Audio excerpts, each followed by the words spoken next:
Boa noite. Não, aqui ó, então, cadeira com microfone. Nós convidamos o pastor José de Oliveira também para estar presente junto conosco hoje e poder, trabalhar esse assunto tão especial. Foi geografia bíblica. Os irmãos lembram quando a gente deu início a essa matéria? A gente falava que a matéria de geografia bíblica parecia estar restrita a apenas dados geográficos, né? E depois com essa aula acho que ficou muito claro, muito evidente para todo mundo quanto a matéria é rica, né? E enfim, a gente só tocou na ponta do iceberg, né? Eu acho que a matéria vai muito além disso tudo que a gente pôde ver. Vamos agradecer a Deus então por esse momento? Senhor nosso Deus, nós de todo o nosso coração a gente te agradece, Pai, pela oportunidade de estarmos aqui no segundo café teológico, tendo como tema dessa noite a geografia bíblica, Pai. Obrigado pela presença do professor Vilmar Meia, que há anos tem se dedicado a esse trabalho tão especial, Senhor, de abordar esse assunto fundamental, um assunto que traz questionamentos até os dias de hoje. Geografia bíblica não é um assunto que está relegado simplesmente ao passado e às questões de dados geográficos, mas envolve a política, a história, o desenrolar da história, e nós sabemos que em todo esse processo o Senhor está envolvido, Pai. Te agradecemos por cada aluno que está aqui, cada visitante, e queremos dizer ao Senhor que o Teu Espírito seja esse que nos conduza nessa noite, que a gente possa ter esse espaço mesmo de descortinar, de questionar, tomando esse espaço como não tivemos na sala de aula, Senhor, que esse seja o momento de a gente elucidar o nosso coração e nossa mente sobre as questões que ficaram ainda em aberto. Essa é a nossa oração, Senhor, no nome de Jesus. Amém. Podeis vos assentar. Gente, o professor Vilmar, ele disse que queria começar hoje, em vez de... Pastor José, tem alguma consideração? Não, ele... Não tem nenhuma consideração. Deixa os mais novos falar. Mim, pastor, então. Hein? Uma consideração por mim. Não. Quanto a esse respeito, se eu não tivesse nenhuma consideração contigo, eu não teria gastado meu tempo aí lá na tua casa de convidar para me dar aula aqui. Você sempre foi para mim especial e você sabe disso. O pastor Vilmar queria começar, o professor Vilmar queria começar esse trabalho justamente fazendo o diálogo oposto. Em vez de nós começarmos o café com uma pergunta, ele gostaria de colocar uma questão fundamental. O que era, pastor, a pergunta que o senhor queria colocar, ou, enfim, nós darmos início a esse debate da noite? Bom, meus irmãos, a paz do Senhor, uma boa noite também a todos. E como o irmão André, ele sugeriu, ele colocou em aberto alguma coisa para inovar o nosso café teológico. Normalmente os cafés teológicos, os alunos bombardeiam, vão jogando perguntas para cá, e a gente tenta devolver à medida que pode a resposta. Mas nós queremos começar esse café teológico diferente. Eu desejo lançar uma pergunta aos alunos aqui nessa noite, baseado na última aula que nós tivemos falando sobre a geografia atual de Israel. E nós falamos do texto e contexto de Israel estar espalhada pelo mundo, E para isso eu gostaria que alguém abrisse a Bíblia em Lucas 21 e 24. Capítulos da grande tribulação, Mateus 24, 25, Marcos 13 e Lucas 21. Lucas 21, 24, sobre grande tribulação, e até mesmo grande tribulação em dois períodos. Uma histórica, já aconteceu, é essa que nós vamos falar hoje, e uma grande tribulação escatológica, essa que está por vir, que vai ser, acredito, muito pior do que aquela do passado. Mas quem encontrou Lucas 21, 24, por favor, pode ler.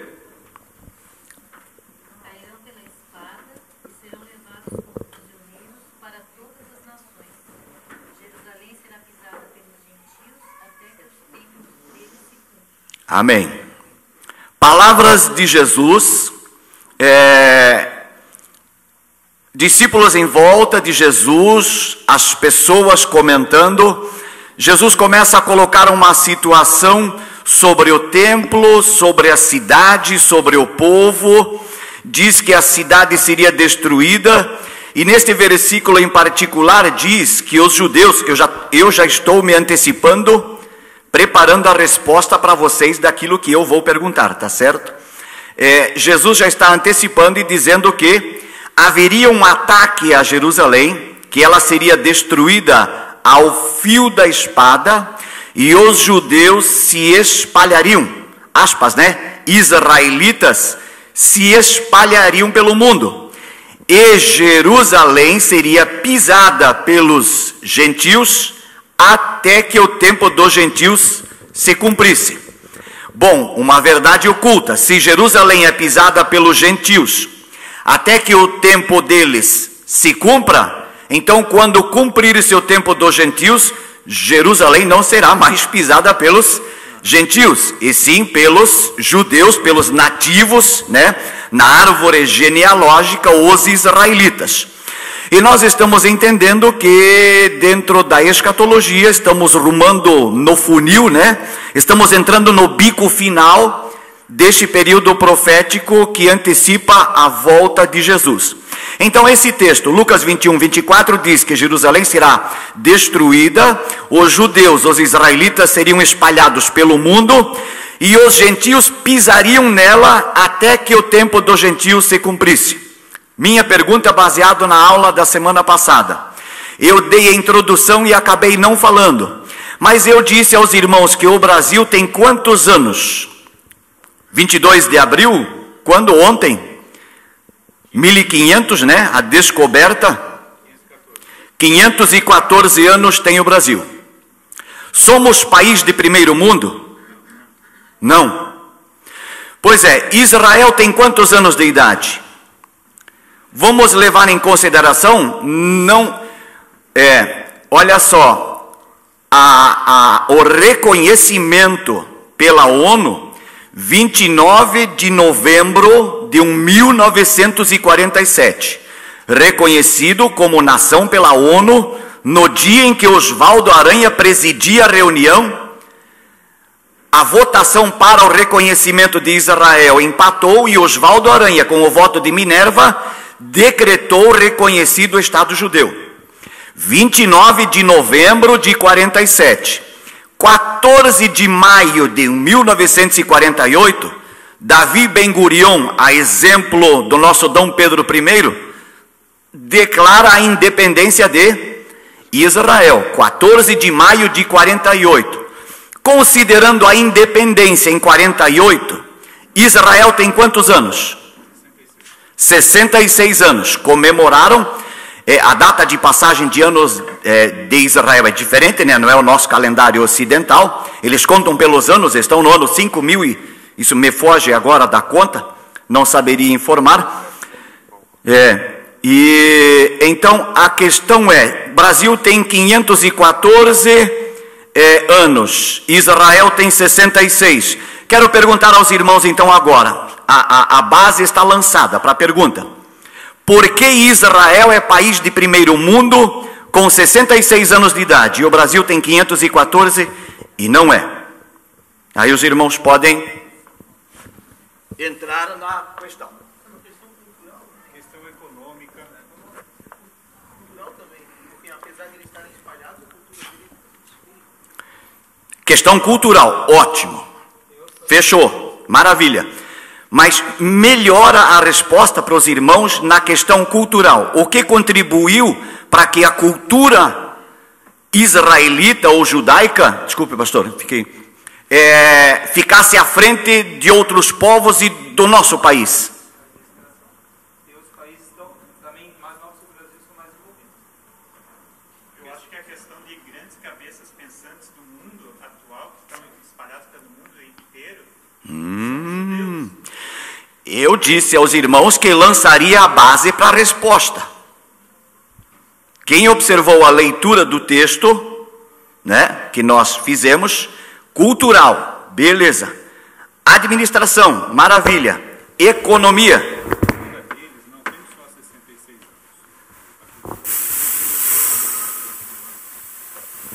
Tanto é que nós temos a prova que antecede qualquer pensamento. Mas eu quero tentar aqui, baseado em geografia bíblica, trazer essa resposta, uma luz melhor para os irmãos. Gostaria então de deixar ainda aberto questão cultural, questão administrativa, questão econômica. Vamos debater então por que Israel na questão econômica, o senhor quer dizer questão econômica, Israel é mais poderosa? Eles têm tecnologia hoje, né, as cabeças pensantes que estão lá se sobrepuseram, porque eles têm tecnologia para exportar para o mundo, né? Então isso envolve uma série de fatores também. O poderio financeiro de todo o povo, a renda per capita, tudo isso. Por que a economia de Israel é melhor? São financiados pelos Estados Unidos também, né, pastor? Também, maravilha, mas tu entendeu quando eu coloquei a questão? O pastor Samuel aqui já está por dentro de onde nós queremos chegar. Nós estamos caminhando por ali, né, Samuel? Vamos. Então, olha só, questão econômica, porque tem, vamos abrir assim, ó, tem patrocínio de outros povos. Tudo isso que os irmãos estão falando está correto. Só que a explicação é Lucas 21, 24. Vamos lá então. Pastor, anteceda, coloque lá para nós o mapa mundi. Enquanto ele coloca o mapa lá, tem uma coisa interessante. Se a gente levar em conta, claro, que a nação tem 66 anos, a nação moderna, né? A nação moderna. Mas o legado cultural, e aí a questão cultural está envolvida todas as outras coisas, porque a economia é uma forma de cultura, né? Você pensar, por exemplo, que... Vamos pensar a nível cultural, citando poucos exemplos. Marx é judeu, Einstein é judeu, Freud é judeu. Pensando agora modernamente, um dos maiores pensadores da pedagogia, que é Edgar Morin, é judeu. Então, nós temos um legado cultural de personagens históricos fundamentais. Na música, nas artes, já havia isso presente, por exemplo, um dado histórico importante para nós entendermos, relacionados ao Brasil. Os irmãos sabem onde fica a primeira sinagoga das Américas? Das Américas. Fica em Recife. Quando, lá quem fez uma quarta série bem feita, né, eu brinco aquela quarta série forte, né, lembra que do nome chamado Maurício de Nassau. Maurício de Nassau era um grupo de judeus holandeses que vieram e colonizaram Recife. Irmãos, quem visitou Recife tinha biblioteca em 1600, sistema de esgoto, hospitais. As pontes de Recife até hoje são as pontes construídas pelos judeus holandeses na época em que estavam em Recife. Opa, agora só uma dica aí para os irmãos. Judeus o quê? Holandeses. Agora nós vamos começar a entrar na resposta porque Israel é país de primeiro mundo. E aí você vê, os portugueses vão até Recife, expulsam aquele grupo de judeus, eles migram para o norte, né, e fundam a New Holland, numa península chamada Manhattan. Pastor Samuel. Que é hoje conhecida como a cidade de Nova York. A cidade de Nova York foi fundada por judeus holandeses que viveram em Recife e foram expulsos pelos portugueses de Recife. Então você imagina que eles já tinham feito de Recife uma cidade completamente à frente do seu tempo em 1630. E depois vão e lançam a cidade mais rica do mundo hoje, né? Quer dizer, é um legado cultural, econômico que se arrasta e claro, quando eles entram em Israel em 48, né, já entram com todo esse legado de administração, de economia, é de independência. Cultura, a independência. A entrada é bem anterior, né? Com certeza. 1838, começa o retorno sionista. Com Herschel lá, né? Com todos o Teodoro início. Hertz já antecede até Teodoro Hertz. Então eu vejo que isso foi uma grande contribuição, né? Mas enfim, eu acho que eu até me excedi aqui na minha colocação. Ó, eu quero usar uma frase que o pastor Samuel colocou. Com a expulsão dos judeus em Recife, para onde eles foram? Para hoje, onde é na cidade de Nova York, a ilha de Manhattan, E né? mas fundaram a empresa quando foram expulsos do Recife? 1600 e... Daí eles saíram e fundaram A New Holland, a New Holland. Olha só, o que serviu... que é a Nova Holanda, né? Isso, a Nova Holanda. O que serviu a princípio de algo ruim, o que eu estou falando? A expulsão. A expulsão é algo ruim? Você olha a expulsão como algo negativo. A expulsão deles de um ponto e eles migrando para outro, originou um novo crescimento e uma nova melhora. E é aí que está Lucas 21, 24. Então olha só, Jesus está dizendo que Jerusalém será destruída. Então nós olhamos para o nosso mapa mundi, Ezequiel 5:5, esta é Jerusalém, coloquei-a no centro das nações e cidades que estão em volta. O meu globo planificado, o meu mundo bíblico, esse retângulo, onde eu tenho o sul da Europa, o norte da África, o ocidente da Ásia. Ali o meu mundo bíblico. Pastor, o meu mapa bíblico do Antigo Testamento, adianta, aquele que estava ali. Novamente no meu mundo bíblico, o norte da África, o sul da Europa, o ocidente da Ásia, Ezequiel 5:5, ela de novo lá no centro, Jerusalém, e chega um ponto, os judeus estão tão inchados, essa é a verdade, por terem Jeová como seu representante, como Senhor, e eles achavam que Jeová era só para eles. O povo israelita nesse ponto, ele destratava até de certa forma os gentios, desconsiderava os gentios, isso até mesmo na religião e de uma forma geral, judeu não se dando com samaritano, etc., e outros povos, os gentios sempre não foi muito bem visto por Israel, e eles achavam que Jeová era só para eles, mas chegou o momento, Lucas 21, 24, que a cidade de Jerusalém, capital do mundo israelita, lá no Oriente Médio, Jesus diz, olha, vamos melhorar outros textos, não ficará pedra sobre pedra deste templo que não seja derribado. Eles colocavam a confiança no templo de uma maneira incrível, assim como nos dias de Saul a confiança estava na arca, pois roubaram a arca, sequestraram a arca e levaram lá para o povo filisteu. Jeová não estava preso à arca, ele queria estar nas pessoas, não num símbolo, num amuleto, numa corrente, no misticismo, vamos falar assim, né, pastor Samuel? Mas é ligado em espírito. Deus é espírito, importa que os seus adoradores o adorem em espírito e verdade. Mas eles colocaram a confiança de uma forma tão grande no templo, e Jesus então, nesses textos escatológicos, ele diz, olha, sobre o templo, sobre a cidade, eu quero dizer para vocês que tudo isso aqui vai ser destruído. E vocês, olha lá o que diz Lucas 21, 24, vocês que estão aqui nesse miolo, vocês serão espalhados pelo mundo inteiro. Não é isso que está escrito no texto de Lucas 21, 24? Então, pastor, volta para mim o meu mapa mundi de novo. Ali, eu tenho o centro do mundo, Israel, Jerusalém, e os judeus no ano 70 depois de Cristo, na invasão romana, os que não morrem, é claro, fogem e se espalham pelo mundo para cumprir Lucas 21, 24. E esses judeus que se espalham pelo mundo, agora vamos ver ali, ó. Vamos ver os judeus que foram para a Europa.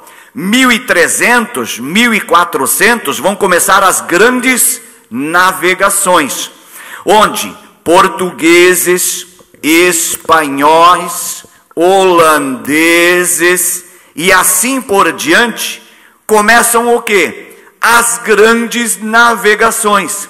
E é esse bloco europeu que acaba por descobrir e habitar as Américas, onde os ingleses ocuparam a América do Norte, os espanhóis, portugueses e franceses e holandeses brigaram pela América do Sul, e o Brasil ficou então na mão, no domínio dos portugueses. Olhando de uma maneira geral, judeus se espalharam literalmente pelo mundo inteiro.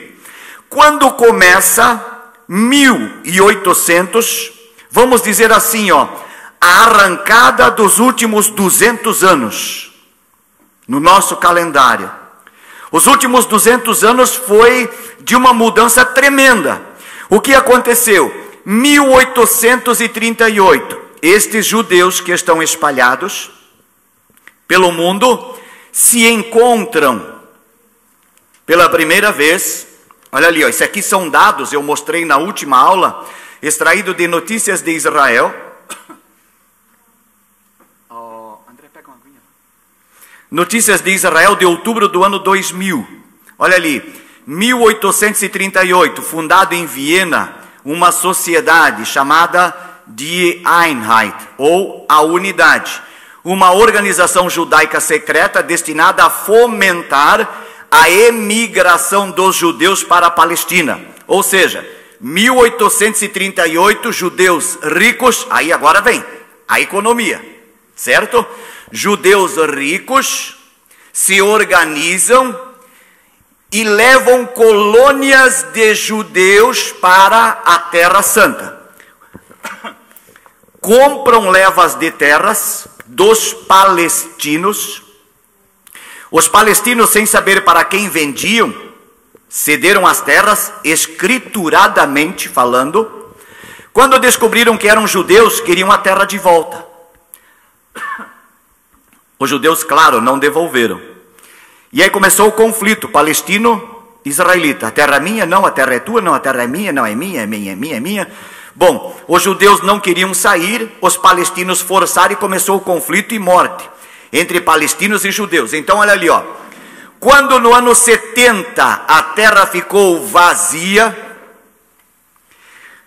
colonos pobres da região em torno da terra prometida, sem nada a perder, colonizaram a Palestina. Vocês entendem isso?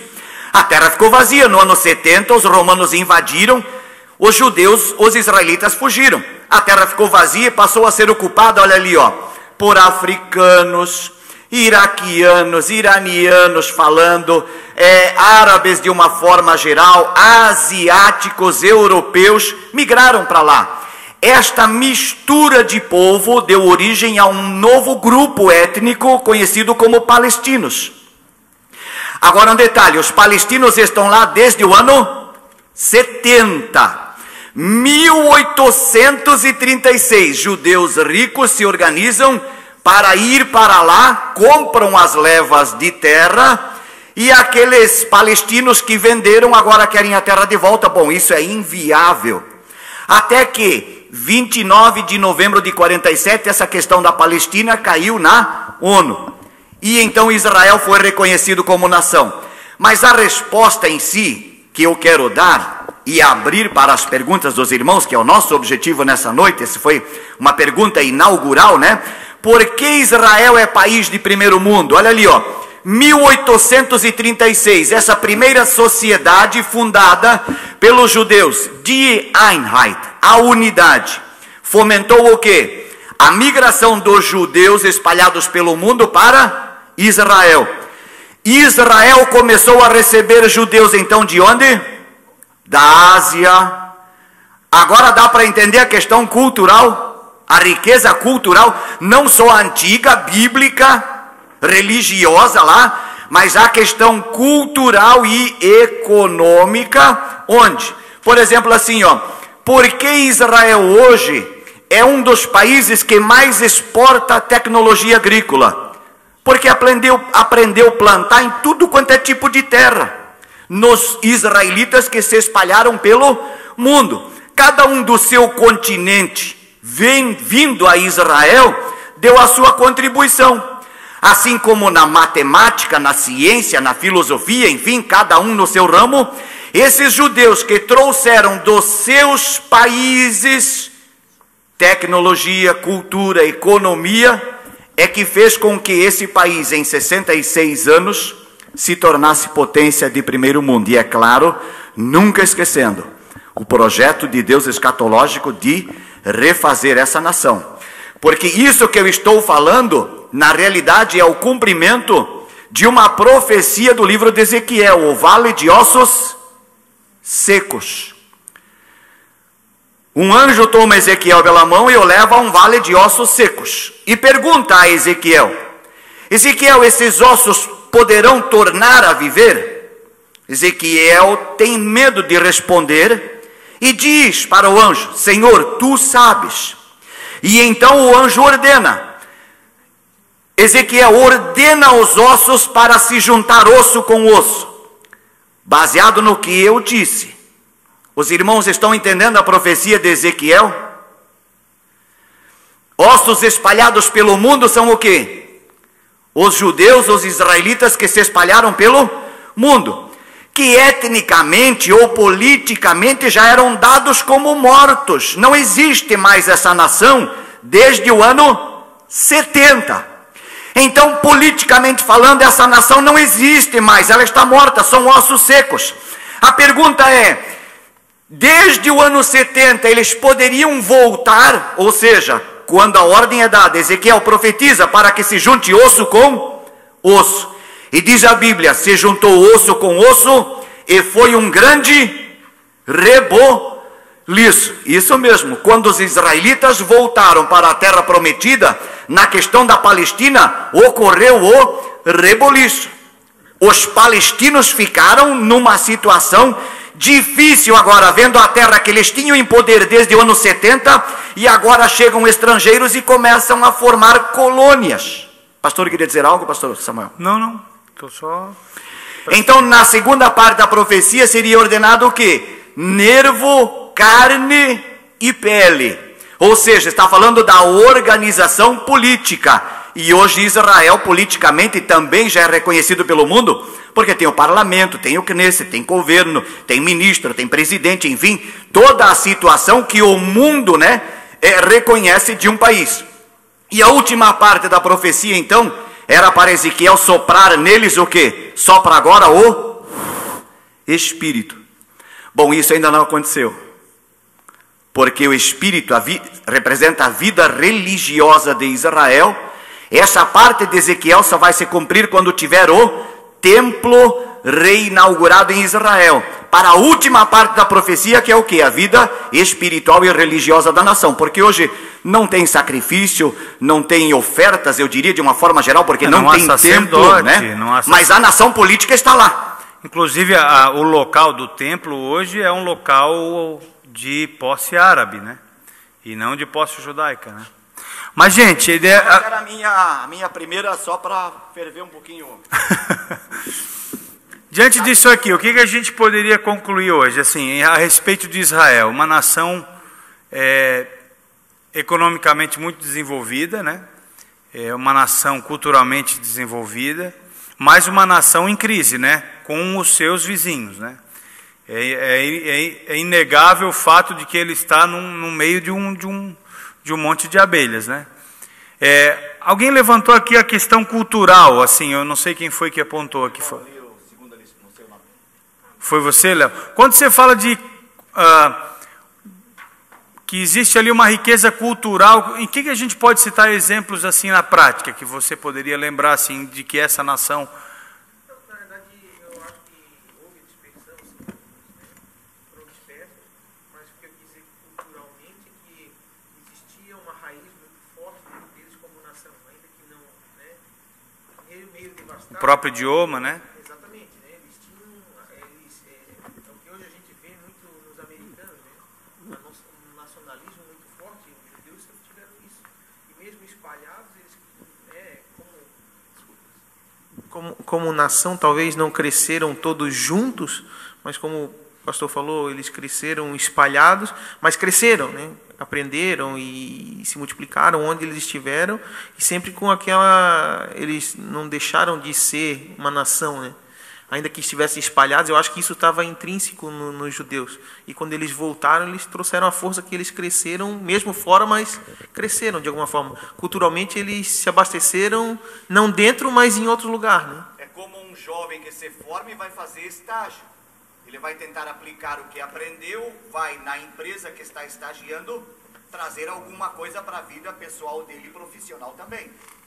Agora imagina em Israel, que era, como eu falei anteriormente, uma nação tão fechada, né? Jeová só para eles, vocês entendem isso?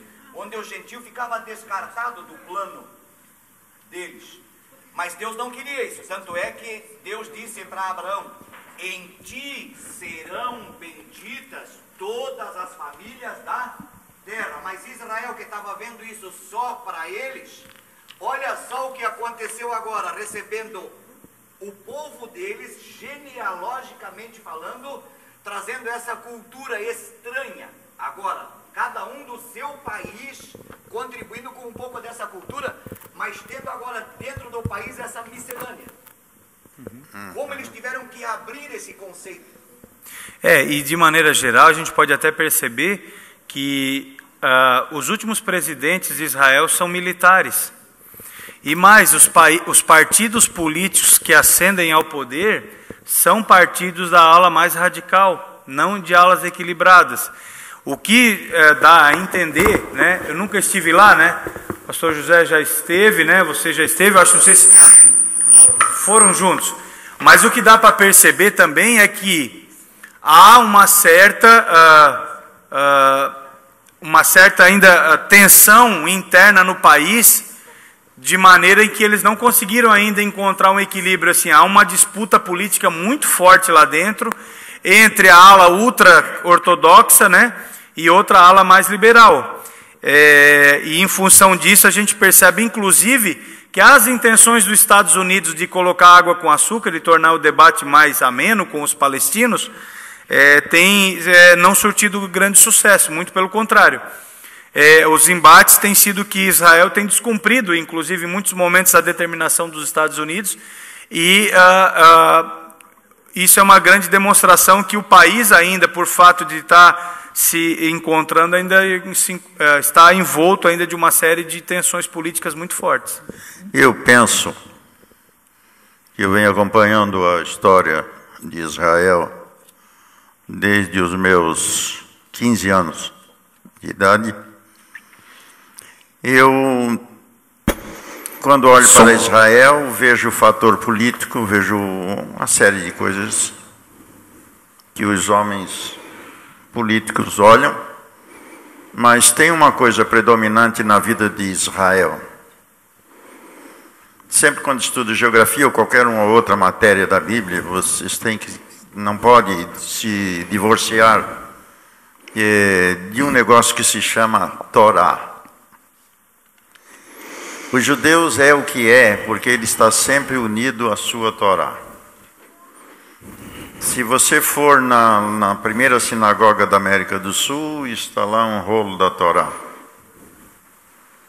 O judeu foi unido esse tempo todo, apesar de estar dispersos, ele não ter um local como nação, mas ele nunca perdeu o vínculo de descendente de Abraão. E pastor... E povo de Deus.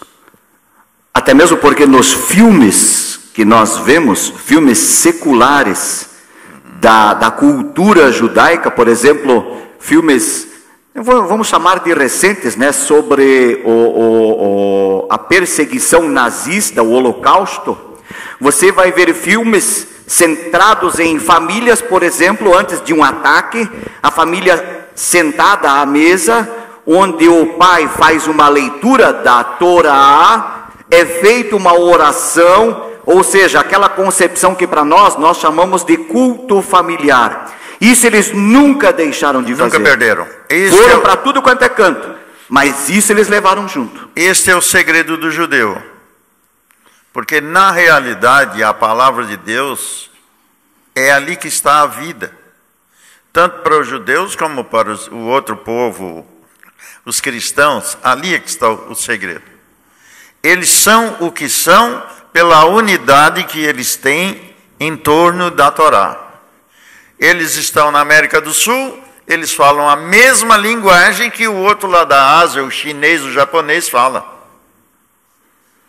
Esse é o segredo do fenômeno do judeu.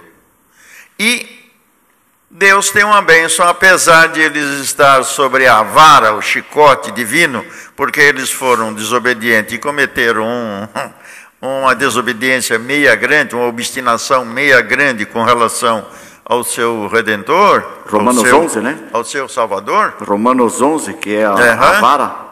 E Deus, então, a partir do ano 130 da nossa era, ele executou o seu plano de fazer com que eles sofressem até perderem a inclinação para a idolatria. Hoje você encontra um judeu, pode encontrar um judeu materialista, um judeu ateu, mas não vai encontrar um judeu idólatra. Não vai encontrar. Judeu mesmo, não vai encontrar um judeu. Se ele disser, eu sou circuncidado, eu sou judeu, você não vê um judeu idólatra. Você pode ver um ateu.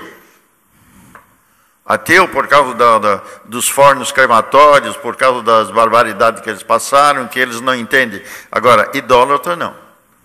A surra foi tão grande que eles perderam aquela cisma de idolatria. É Jeová e acabou a história. E aqui está o segredo, porque Deus pôde reviver, fazer reviver e transformar a nação. Mesmo porque tudo isso que nós estamos vendo desde o ano 130 até agora, cada passo do judeu, é uma expressão meio forte, mas vocês vão entender a minha expressão. Cada passo do judeu está registrado na Escritura. O Vilmar fez uma observação, diz que eles compraram, é tudo escriturado, o terreno escriturado. As primeiras colônias. Até esta compra, essa negociação, a compra por dinheiro, com escritura lavrada, está prevista nos profetas. É só acompanhar os profetas e você vê o passo a passo. E ainda tem uma coisa, quem está bem familiarizado com os profetas sabe o que vai acontecer antes que o jornal da cidade publique. Isso é lindo, lindo, lindo. Obrigado. Pessoal, aqui, boa noite. Fala, André. A gente comentou desde o início do debate essas questões sobre o fim dos tempos, o Estado de Israel, a volta dos sacrifícios, que foi comentado ali, a questão cultural, econômica, administrativa, mas o que eu entendo e o que eu queria perguntar é o seguinte, essa questão da nação de Israel, do propósito, da etnia, ela tem bastante presença nas profecias do Antigo Testamento, como falou o pastor José. Claro. E entendendo que o Antigo Testamento ele é uma sombra do que haveria de vir, que é o Novo Testamento, eu entendo assim que as promessas feitas ao Estado de Israel, elas são ampliadas através do Conselho de Revelação Progressiva para a igreja, nós, igreja física e também invisível, para os dias de hoje. Então, o que eu queria questionar aos presentes é o quão literais são essas profecias para o Estado de Israel. Será que elas já não se cumpriram com a morte de cruz na Cristo que inaugurou uma nova era? Será que quando se fala de templo, é realmente somente o templo físico e não é o templo que Jesus disse que iria destruir, que era o próprio corpo, tanto que ele foi para a cruz? Então, a minha pergunta resume-se em: as profecias e promessas da nação de Israel não se aplicam para a gente como igreja? Eu penso que não.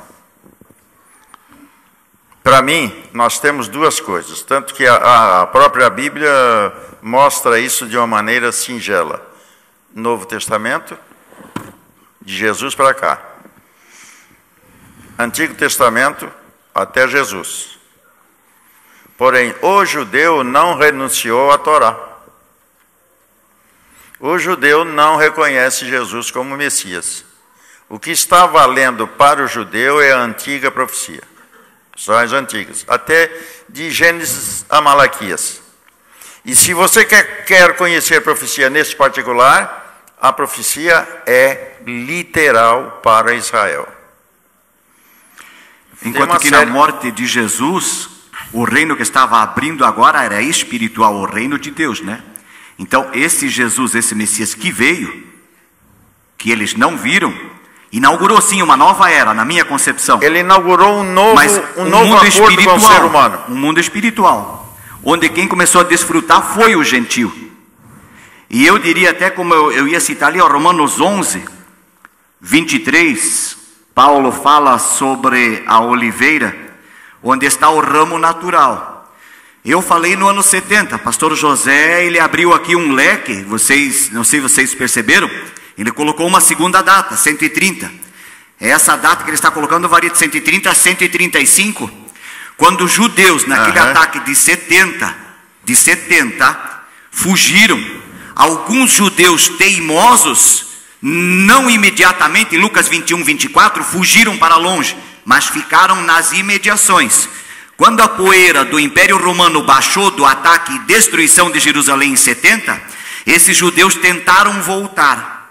E é justamente esses judeus que tentaram voltar que está na história de Massada, a última fortaleza conquistada pelos romanos, onde houve uma insurreição no país no ano 130 a 135. Novamente. Isso.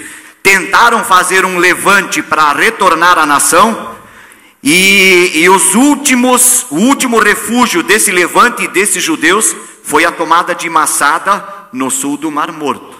Aí Roma ficou com raiva mesmo, e Roma veio com tudo e destruiu tudo que tinha de judeu, e quem não morreu foi levado cativo, foi transformado em escravo, e ali então terminou Israel realmente como nação, sem chance de se organizar novamente. Eu queria dizer para o André o seguinte, o livro de Romanos, capítulo 9, 10 e 11, ele entra nessa questão. Se os irmãos perceberem, Paulo tenta escrutinar como essa relação entre o Antigo e o Novo Testamento se daria no plano de Deus. E o versículo 33 do capítulo 11, ele é, para mim, a síntese da expressão de Paulo.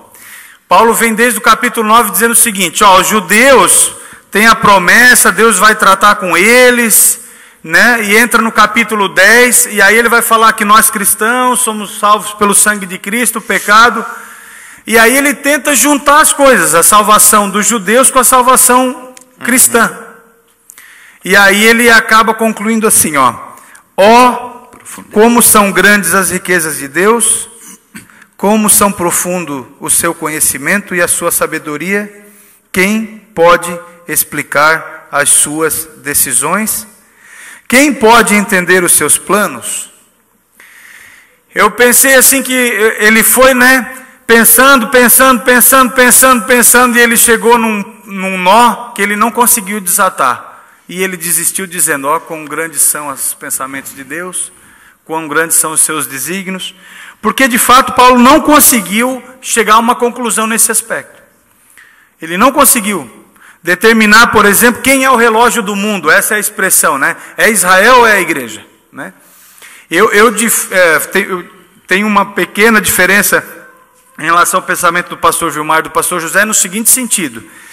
Eu vejo que a igreja, em Cristo, ela de fato substituiu o plano de Deus para o mundo. O plano de Deus para o mundo é resgatar a sua criação. Porque quando ele diz, vocês vão destruir esse templo, eu reconstruirei em 3 dias. Quem era o templo? Era Jesus. Isso. Então ele era o templo. Não tem mais templo, ele é o templo. Não há mais sacerdote. Por quê? Vós sois sacerdócio santo, nação eleita. Não há mais sacrifício, porque o sacrifício de Cristo foi o único e suficiente para sempre. Todos os elementos da cultura judaica, da religião judaica, foram substituídos de maneira excelsa por Cristo, na minha opinião. Então, o sacrifício, o templo, o sacerdote, o que mais? E o dia, o sábado. Porque Jesus vai dizer, não tem mais sábado. Quem foi feito para o sábado? O homem para o sábado ou o sábado para o homem? Não tem mais sábado. Cristo é o sábado. Cristo é o sábado. Tem um livro do Abraham Joshua Heschel, que é um grande filósofo judeu contemporâneo, que chama Shabat, que ele vai dizer isso. O sábado para eles é a esperança do Messias. É verdade. Então, para nós, o sábado já se cumpriu. Que é o dia de descanso. Que é o dia de descanso, que é o dia de contemplação de Deus e tal. E aí, assim, para mim não estender demais a fala, mas o livro de Hebreus é justamente com esse fim. Ele vai dizer, Deus falou de muitas maneiras, de diversas formas, através dos profetas, mas hoje fala pelo seu Filho. E aí ele começa. O Filho é maior que Moisés, o Filho é maior que os anjos, o Filho é o templo, o Filho é o sacrifício, o Filho é... E aí, paulatinamente, capítulo a capítulo, o livro de Hebreus vai mostrar a superioridade de Cristo e mais, que Cristo cumpre concretamente tudo aquilo que estava prefigurado no Antigo Testamento quanto o plano de Deus. Agora, isso é o plano de Deus para a humanidade. Agora, as profecias específicas de Deus para Israel, isso elas vão continuar se cumprindo para ele. E o Paulo deixa claro isso em Romanos. Na questão histórica, que eles iam levar uma surra de Deus, que eles iam ser os ossos secos, que Deus ia renovar de novo e soprar o Espírito para que eles tivessem vida religiosa. Ou seja, parece que há um plano aqui estabelecendo em Israel, mas que a religião cristã, o cristianismo em Jesus, vem completar tudo aquilo que era uma sombra no antigo e agora, por isso que ele vai dizer, o apóstolo Paulo vai confirmar, que em Cristo, né, ele é o Deus visível, né? Toda a plenitude de Deus estava nele, ou seja, não há mais revelação.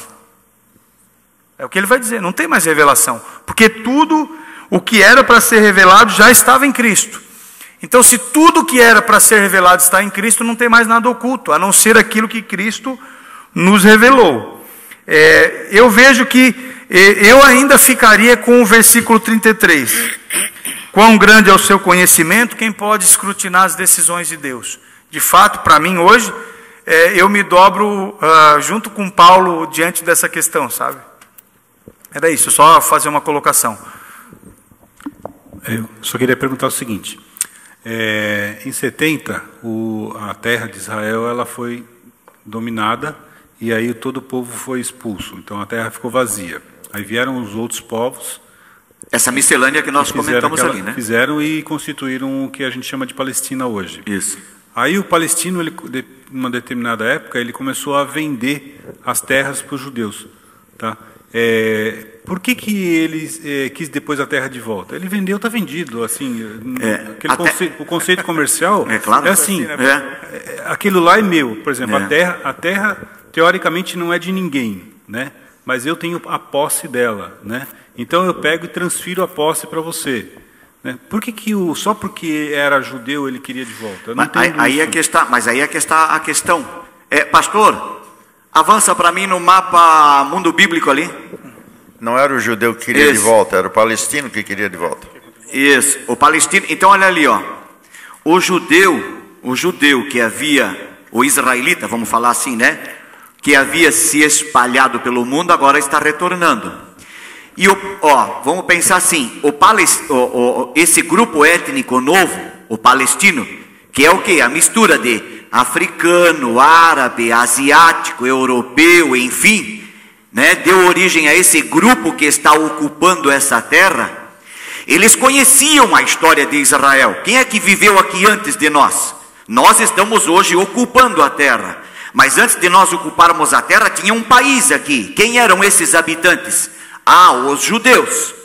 Então, quando o palestino vê agora que esses estrangeiros comprando terra são judeus, caiu a ficha. Vamos perder esse negócio. Os judeus vão estabelecer Estado, vai começar a nação e nós vamos perder o nosso espaço. Até porque eles onde não os sabiam, palestinos né, não queriam abrir mão. Agora é no Eles não sabiam que estava sendo vendido para os judeus. Esse é um detalhe.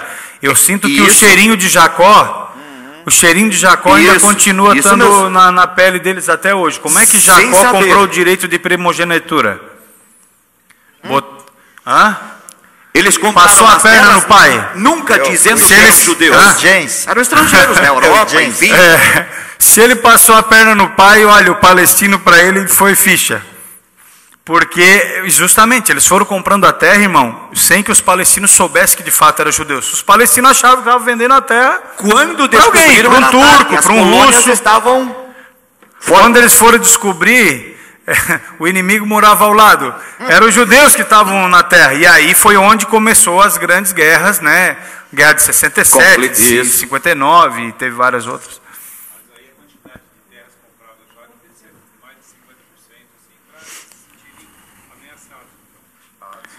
Com certeza. Só lembrando... Existe... Bom, se o senhor acompanhasse os programas da ONU, e acompanhasse os debates, o senhor ia ver que quando na disputa da terra da Palestina,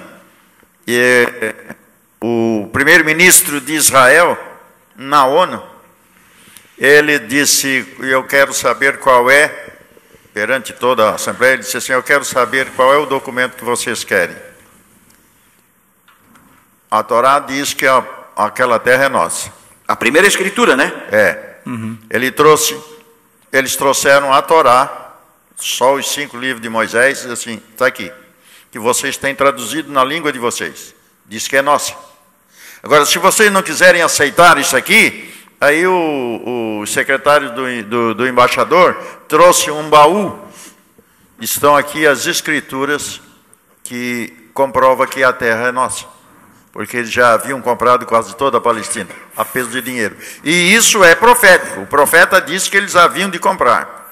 Existe a documentação dos profetas, existe a documentação na ONU, onde eles provam que os profetas haviam falado. Por isso é que eu defendo a tese de que as profecias do Velho Testamento para Israel são todas elas de interpretação literal. Pastor. E tem um detalhe que é o seguinte, irmãos, a gente tem que entender que em 1947, 48, quem dominava aquela região eram os ingleses.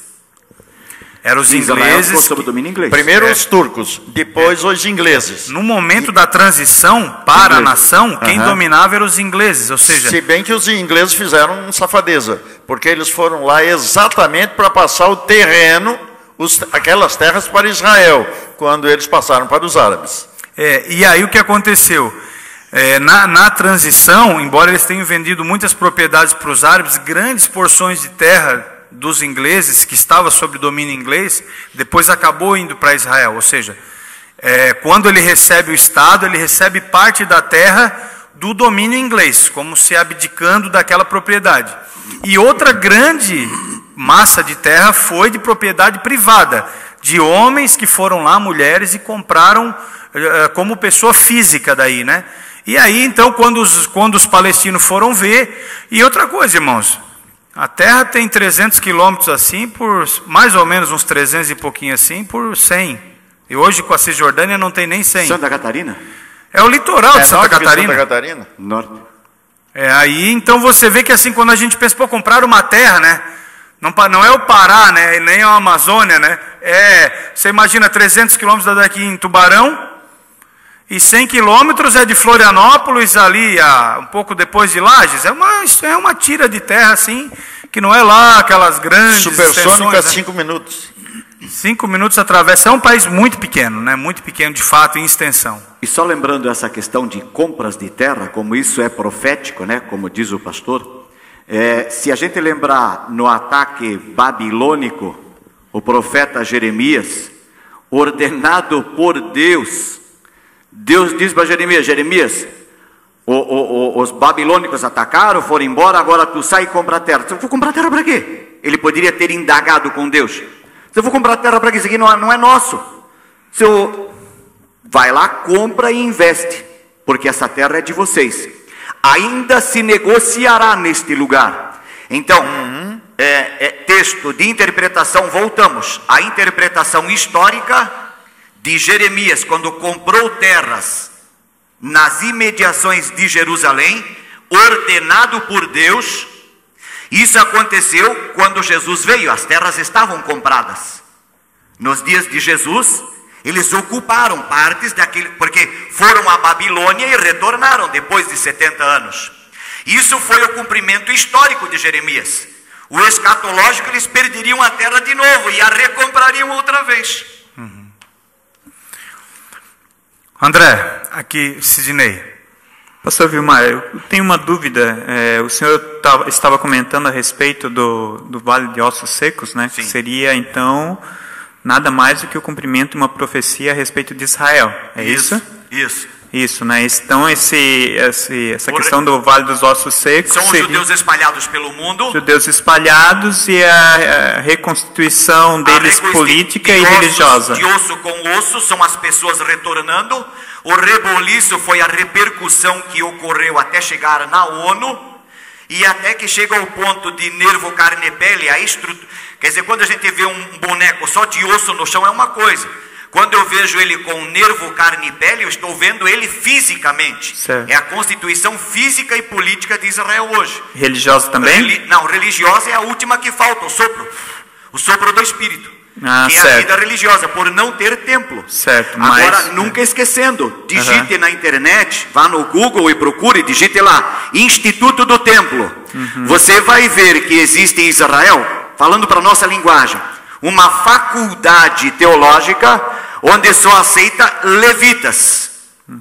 Sim, vão formar levitas para quê? Não é vão formar, já estão formados.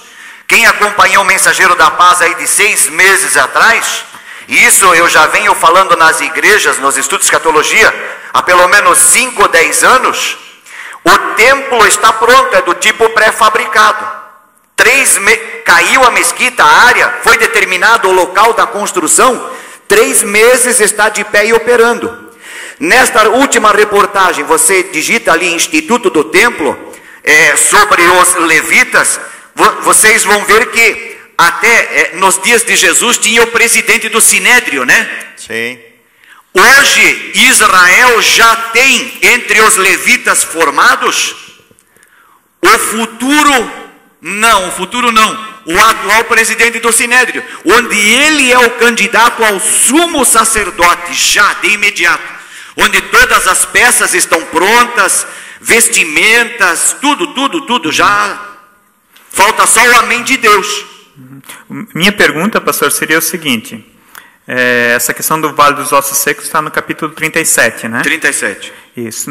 Então, para a gente encaixar isso com relação a Israel, acho que o capítulo 36 teria que estar falando também a respeito de Israel. Estou certo nisso?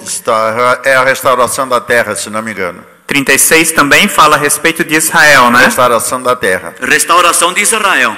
Isso. Aí eu 36. Isso. A minha dúvida é uma parte do texto do capítulo 36 que diz assim: e chegando para as nações onde foram, profanaram o meu santo nome, pois se dizia deles, são esses o povo do Senhor e tiveram de sair da sua terra. Ok, falando de Israel, né? Qual é o versículo, irmão? 20 do capítulo 36 de Ezequiel. Tá. Mas eu os poupei por amor do meu santo nome, que a casa de Israel profanou entre as nações para onde foi. Dize, portanto, a casa de Israel, assim diz o Senhor Deus, não é por amor de vós que eu faço isto, ó casa de Israel, mas em atenção ao meu nome, que tendes profanado entre as nações para onde fostes. Depois, no versículo 23... Só um detalhe, esse para as nações, para onde, lembrando Lucas 21, 24, né? Certo. Jesus profetizou esse espalhamento. Certo, estou falando dos judeus, né? Dos judeus. Do povo de Israel. Depois, no 23, ele fala assim: e eu santificarei o meu grande nome, que foi profanado entre as nações, o qual profanastes no meio delas. E as nações saberão que eu sou o Senhor, diz o Senhor Deus, quando eu for santificado aos seus olhos. Pois vos tirarei dentre as nações, aquilo que o Senhor estava falando, Lucas né? 21, 24. e vos congregarei de todos os países e vos trarei para a vossa terra. É o que está se cumprindo hoje. Certo. A minha dúvida aí fica um pouquinho mais à frente. Então aspergirei água pura sobre vós, e ficareis purificados de todas as vossas imundícies, e de todos os vossos ídolos vos purificarei. 26. Também vos darei um coração novo, e porei dentro de vós um espírito novo, e tirarei da vossa carne o coração de pedra, e vos darei um coração de carne. 27. Ainda porei dentro de vós o meu espírito, e farei que andeis nos meus estatutos, e guardeis as minhas ordenanças, e as observeis. Deus está falando aqui numa conversão de Israel ao cristianismo? Perfeitamente. No reconhecimento de Cristo como Messias. Isso que eu ia dizer. Primeiramente, olhando a questão profética, o Messias. E quando nós chegarmos no ponto escatológico, para a preparação da grande tribulação, então, todo o centro dessa discussão hoje, Lucas 21, 24. Volta. E Jerusalém será pisada pelos gentios, até que o tempo dos gentios se cumpra ou se complete.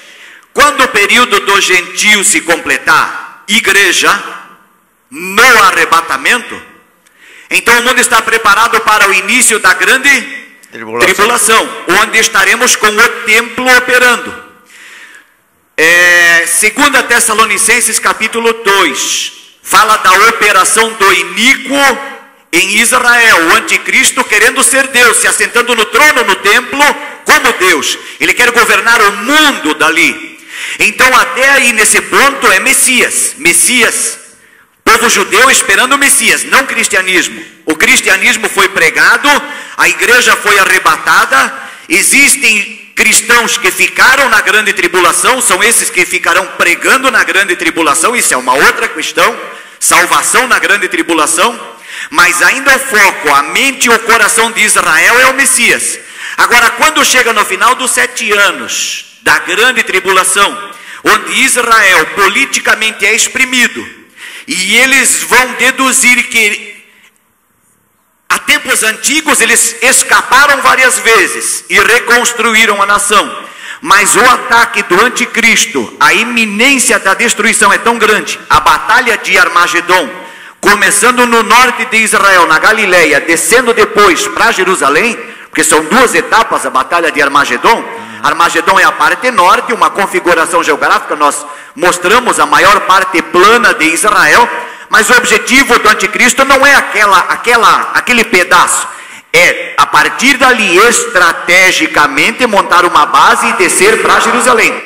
Quando o povo de Israel perceber que não há escapatória, vão orar ao Messias, e então para se cumprir Apocalipse 19, Jesus desce em glória, está escrito na coxa, enfim, eles olham para o Messias, o Redentor deles, e eles vão perceber que este é o Cristo que eles crucificaram. Aí é a conversão de Israel em massa profetizada nesse texto, no final da grande tribulação. Só que esta conversão já está começando a acontecer. Individualmente. Se você conversar com o rabino messiânico... messiânico. Não é? Já essas correntes estão sendo perseguidas. Messiânico, você vai ver um homem cheio do judeu, isso, circuncidado, que observa parte da lei, e porque ele já nasceu naquela tradição, mas ele reconhece Jesus como seu Messias e prega o evangelho que nós pregamos. Pastor José, mensageiro da paz, deste mês recebi hoje, irmão Gessé, pastor Gessé Lemos levou lá em casa, grupos messiânicos no Brasil e no mundo estão sendo perseguidos por israelitas. Sim, senhor. Eles não são aceitos pelos judeus ortodoxos. Quem são esses grupos messiânicos? Judeus que se convertem ao cristianismo, aceitando Jesus como o Messias, antecipadamente, isso falando individualmente, né? Porque o reconhecimento em massa é no final da grande tribulação. E eles estão praticamente dividindo o judaísmo, né? Essa que é a verdade. a perseguição que a igreja primitiva teve por parte dos judeus, porque os primeiros a perseguirem a igreja primitiva foram os judeus. Paulo pregava isso. Porque os primeiros convertidos foram os judeus. Paulo pregava aos gentios e foram perseguidos. E quando Paulo escreve Romanos, ele escreve exatamente para acomodar a comunidade igreja judaica daquele tempo, cristã judaica daquele tempo lá em Roma. Não é porque eles não estavam conciliando, o judaísmo era muito forte e a tendência era voltar para o judaísmo, não é? Então Paulo escreve quase todas as cartas deles exatamente para acomodar o judeu em Cristo Jesus e não deixar ele abandonar a fé. Uma coisa importante também, né, contribuindo com essas colocações, é justamente que o apóstolo Paulo vai dizer, não há mais judeu nem grego. Mas por enquanto tem. Esse final de profecia é na grande tribulação. Todos, ou seja, em Cristo não há mais etnia, não há mais língua, não há mais nada, nenhum adjetivo que distinga o ser humano. Todos os seres humanos são um em Cristo. Por isso que, de novo, é esse mistério, né? Será que Deus vai ter esse plano paralelo com Israel que se vai desembocar na grande tribulação? Isso é uma questão de se colocar. Existem vários pontos das Escrituras que vão dar a entender isso, né? Mas existem outros tantos que dizem que não. É importante, eu estou só fazendo um contraponto, né? Para nós ir para casa, talvez não só com as respostas, mas com novas perguntas. Porque é o seguinte, vai haver um plano B, né? Ou seja, há um plano para todo mundo, para toda a terra, que é Cristo e a salvação em Cristo, e Israel vai correr em paralelo até a tribulação. Isso é uma perspectiva que é defendida, estudada, mas existe uma outra que diz que em Cristo não há mais essa distinção. Isso é importante nós sabermos também. Espiritualmente falando, esse mundo, né? Não há mais distinção entre nós e os judeus. Todos agora são pecadores e precisam da remissão em Cristo.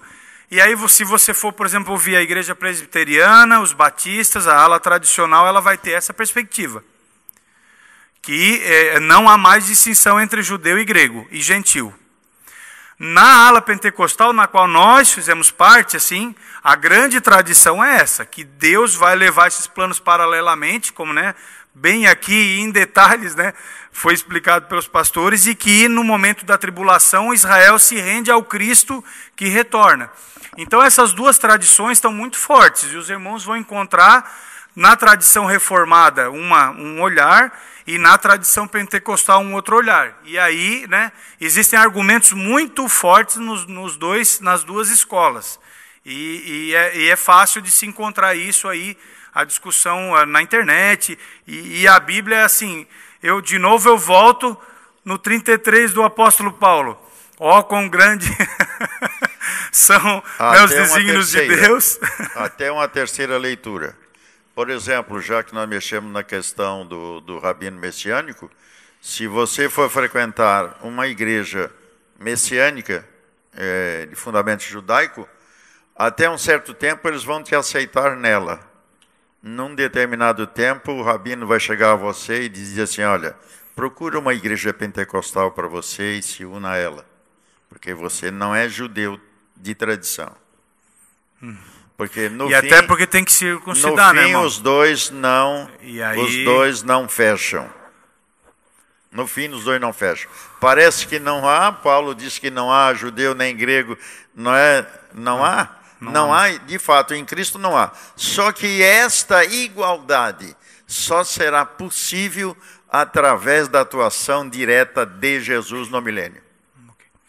Léo, vai lá. Não, eu ia fazer uma pergunta, eu acho que você colocou como um paralelismo, né, que vai ter as duas coisas. Que nós vamos encontrar, né? Nessa concepção. Nós estamos ouvindo aqui, mas vamos lá para a rua. Não, é porque eu fiquei um pouco bagunçado até, com algumas coisas que eles colocaram, eu queria entender um pouco mais. O pastor José falou, antes, na primeira pergunta, que como os judeus eles não aceitam, né, eles têm a Torá, né, o senhor falou, e que eles não aceitam, como não aceitam Cristo, não tem o Novo Testamento, não tem nada disso, né? Então que eles estariam ainda naquelas profecias e iriam se cumprir para eles. Eles creem na Tanakh, Antigo Testamento. Isso, mas a minha primeira pergunta seria, então eles estariam, porque eles não aceitaram, então eles estariam lá? Não, eles não conhecem Jesus como Messias. E Não. se eles não reconhecem Jesus como Messias, eles só creem na lei de Moisés para eles, que é a orientação deles. Mas isso daí levaria que Deus fizesse algo diferente por eles, porque eles não aceitaram a Jesus. E esse o que eu não consegui entender, o que o senhor quis colocar na questão da salvação. E até depois o pastor ainda falou ali que o templo e os levitas novos, né? Agora o sumo sacerdote, não seria uma coisa confusa Deus permitir tudo isso acontecer para um único Deus ser adorado de duas formas e existir duas vertentes, uma por Jesus Cristo e agora um templo funcionando de verdade? Não. Sendo A questão é, existe uma promessa bíblica para Israel, uma promessa messiânica de vir um libertador para Israel. É como o pastor Samuel ainda colocou há pouco, né? Israel hoje é uma ave, é um outro ser em volta de um enxame de abelha, pronto para ser atacado a qualquer instante. Agora, esse povo Israel tinha uma promessa de Deus de trazer ao mundo o Messias para a restauração da nação de Israel. Só voltando naquilo que a gente falou em sala. Nos dias em que Jesus nasceu, Israel estava sendo oprimida por Roma. A exemplo de Daniel, capítulo 2, Roma, ali é a última parte da estátua, pernas de ferro, pés, ferro e barro. Falando das pernas de ferro quando começou o império. Então a dureza que Roma impôs a Israel foi tão grande, também simbolizada no animal do capítulo 7. Aquele animal terrível com dentes de ferro, que também é Roma. A dureza de Roma era tão grande, que quando Jesus nasceu, para cumprir a promessa que Deus tinha com o povo dele, o sofrimento israelita era tão grande, a gente conhece, a gente passou pela Páscoa agora, que eles estavam esperando um libertador político para mandar Roma embora. Mas veio o libertador que Deus prometeu, libertando a nação de Israel, sim, mas da opressão do pecado, de um mundo espiritual maldoso e até da carne humana, dela mesmo, porque o meu maior inimigo não é as outras pessoas ou o diabo, meu maior inimigo sou eu mesmo. Enquanto eu não aprender o equilíbrio, Paulo diz que dentro de mim tem uma guerra. Aquilo que eu quero fazer, eu não faço. E aquilo que eu não quero, eu faço. Então, o povo de Israel tinha a promessa do Messias. Só que na época em que o Messias veio, a confusão, o sofrimento era tão grande. A gente tem ali na figura dos cobradores de impostos, né, os publicanos. Eles faziam um favor a Roma, cobrando o imposto de Roma, mas ainda tiravam um pouquinho para eles. É a história de Zaqueu, é a história de Mateus. Eles cobravam a mais para o bolso deles. Se não fossem só os impostos, como a gente vê nos filmes, Roma, através das legiões, dos centuriões, que eram comandantes de grupos de 100 e outros de 50, e assim vai, eles atacavam vilas levando o produto da terra, que ainda tinha ficado, já estava pago o imposto, ainda levavam o produto da terra, levavam vestimenta, levavam escravos. A opressão era tão grande. E resumindo, o Messias veio para cumprir a promessa que Deus tinha feito. Mas eles não viram o Messias, porque eles queriam um rei vindo num cavalo branco, libertar Israel. É por isso que eles estão esperando o Messias até hoje. Mas Deus, para cumprir essa promessa, na segunda etapa, o Messias vai descer. Só que é no final da grande tribulação. Tem um texto aqui. Enquanto isso, eles vão ficar sofrendo. Isso mesmo, vão ficar sofrendo. Tem um texto aqui que vai, parece que é a sua pergunta. 28:11 de Romanos. Diz assim: os judeus rejeitaram o evangelho. Isso. Olha só. Capítulo 11, versículo 28. Os judeus rejeitaram o evangelho e por isso são inimigos de Deus. Isso. Para o bem de vocês, os não judeus. Mas, pela escolha de Deus eles são amigos dele, de Deus, por causa dos patriarcas. Porque Deus não muda de ideia a respeito de quem ele escolhe e abençoa. Fazendo justificativa aqui dos judeus. Paulo. Mas, no passado de vocês, que não são judeus, desobedeceram a Deus. Porém, agora vocês receberam a misericórdia de Deus por causa da desobediência dos judeus. Assim, por causa da misericórdia que vocês receberam, os judeus estão agora desobedecendo a Deus, para que eles também possam receber agora a misericórdia dele. Pois Deus fez com que todos se tornassem prisioneiros da desobediência, a fim de mostrar misericórdia a todos. E essa questão... Olha só. Isso. Exatamente. Agora... Todos nós agora somos filhos da desobediência. Está aqui. Não há um justo sequer. Não tem. E Deus vai mostrar misericórdia a todos nós, tanto judeus quanto não judeus. Mas ele diz aqui, ó, olha, eles, se referindo aos judeus, são amigos de Deus por causa dos patriarcas. E aí, que eu achava que o versículo 33, de novo, o apóstolo Paulo não encontra uma saída para esse negócio. Ele se dobra e diz, como são grandes as riquezas de Deus. E aí ele vai dizer, como são profundos o seu conhecimento, sua sabedoria, quem pode explicar as suas decisões? O apóstolo Paulo diz, eu não consigo entender o que Deus está fazendo. E a questão... Ele não consegue. E quem pode entender os seus planos? Que planos? Os planos são justamente os planos de salvação. Como é que vai operar a salvação de Israel e da igreja? Então existe aqui, irmão Leonardo, existe aqui uma espécie de paradoxo. Que o apóstolo Paulo se dobra. Ele de fato não sabe como isso vai operar. Por quê? Porque ele vai tentar traçar as duas coisas e ele não encontra. Eu não sei se porque ele mesmo era um judeu e viu que a brasa estava queimando para o lado dele, ou se de fato ele não conseguiu achar um conhecimento. Mas o que eu fico aqui é a teoria do paradoxo é muito forte nessa questão também na teologia. E outra coisa, a questão tipo assim, né? Por que existem esses dois caminhos paralelos, né? Se Deus queria se revelar ao homem, por que Israel não viu? Por que os cristãos viram? Por que Deus tem um plano com Israel e com os cristãos? Não, o plano é um só, onde no final de tudo, tudo vai se juntar num funil. Agora, a questão do judeu sofrer mais, vamos voltar lá de novo, Páscoa, né? Que a gente passou agora. Quando levaram Jesus diante de Pôncio Pilatos, Pôncio Pilatos disse, não vejo culpa nesse homem, por mim eu o soltaria. Mas a multidão, incentivada pelos sacerdotes levitas, os senhores do templo e da religião, porque foram eles que ordenaram a crucificação, não foi Roma. Quando Pilatos resolveu ou ameaçou soltar Jesus, o povo, instigado pelos levitas, pelos fariseus, então da época, começaram a gritar, crucifica-o, crucifica-o. Qual foi a resposta de Pilatos? Que o sangue desse justo não caia sobre a minha cabeça. E qual foi a resposta dos fariseus? Então que caia sobre a nossa cabeça e a cabeça dos nossos filhos. E é o que está acontecendo, ainda hoje.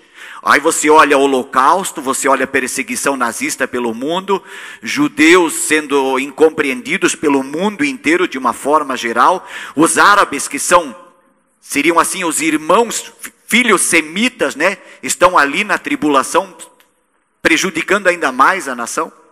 O sofrimento sobre Israel foi uma opção que eles mesmos fizeram, quando mataram o Messias. Sebastião. A minha dúvida é o seguinte, acompanhando à distância assim, os problemas que acontecem lá na região, lá em Israel, a gente percebe que tem um grupo de pessoas mais antigas que defende assim as ideias do judaísmo, né? Defende as ideias daquela tradição judaica firmemente, mas que já tem outro grupo, parece mais jovens, que já não defende mais essas ideias, por exemplo, devolver as terras para... Eles são a favor de devolver as terras para o povo árabe, são a favor que o povo árabe tenha livre acesso para tudo que é lado, mas tem o outro grupo que é tradicional e defende a questão de Israel firmemente.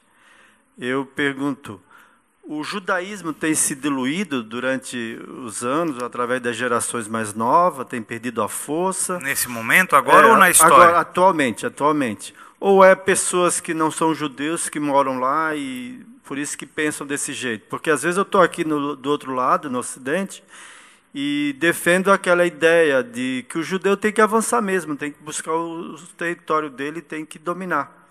Mas a gente vê que tem pessoas lá, morando lá, que já não pensam assim. Eu gostaria de saber se é o judaísmo que tem perdido a força ou... Pastor José de Oliveira vai lembrar quando nós chegamos a Israel, desembarcamos no aeroporto, tomamos um ônibus rumo a Jerusalém com a nossa guia, e alguém pergunta, isso está na gravação da filmagem ali, alguém pergunta sobre o povo judeu, como eles são, e a guia responde, os judeus aqui em Israel são como os cristãos lá no Brasil. Tem o cristão que é praticante, mas tem o cristão que literalmente vai uma vez na igreja por ano, quando tem um casamento ou um batismo. E tem aquele que se diz, tu é de que religião? Eu sou católico. Por que tu é católico? Porque meu pai é, então, mas você vai na igreja? Não vou na igreja. Então lá tem o judeu não praticante, ela deixa isso claro na fita. Tem o judeu não praticante que está lá porque o país é bom, é um país promissor.